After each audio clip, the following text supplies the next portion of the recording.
టెక్నాలజీపై అవగాహన లేక కొంతమంది అనుకోని సంఘటనలో ఇరుక్కోవడం మనం చూస్తుంటాం. ఏదైనా కొత్త టెక్నాలజీ వచ్చిందంటే చాలు దాన్ని చూసే వరకు కొంతమంది విడిచిపెట్టరు. ఇదే సంఘటన రైల్వే స్టేషన్లో చోటు చేసుకుంది. ఇటీవల కాలంలో కేంద్ర ప్రభుత్వం ప్రతిష్టాత్మకంగా వందే భారత్ రైలును ప్రవేశపెట్టింది. సకల సదుపాయాలు ఆధునిక టెక్నాలజీతో రూపొందించింది కేంద్ర ప్రభుత్వం.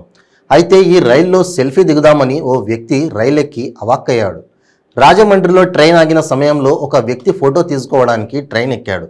ఫోటో దిగి మళ్ళీ కిందికి దిగడానికి ట్రై చేస్తున్న సమయంలో డోర్స్ క్లోజ్ అయ్యాయి. ఫోటో కోసం ట్రైన్ ఎక్కిన వ్యక్తి అక్కడే ఉన్న టీసీని డోర్ ఓపెన్ చేయాల్సిందిగా కోరాడు. ఇక దిగడానికి ఉండదు అని, మళ్ళీ విజయవాడలోనే దిగాల్సిందే అని చెప్పడంతో అవాక్కవడం అతని వంతయింది. ఫోటోలు బయట నుంచి తీసుకోవాలి కానీ లోపలికి వస్తే ఎలా అంటూ సిబ్బంది అతనికి చెప్పారు.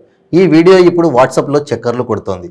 అప్పటికి డోర్ ఓపెన్ చేయించేందుకు సంప్రదించినా అది సాధ్యం కాకపోవడంతో ఆ వ్యక్తి తీసుకున్న సెల్ఫీ నిరుత్సాహానికి గురిచేసింది.